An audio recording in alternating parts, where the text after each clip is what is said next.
2002 Dodge Durango, having rough idle problems. It's usually a lot smoother than what it is right now. You can see a kind of slight shake. I don't know if you can see it on the camera.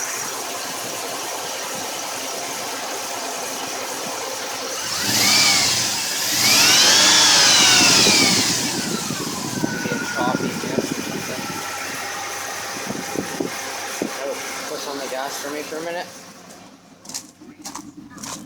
And the rear end. Sometimes it's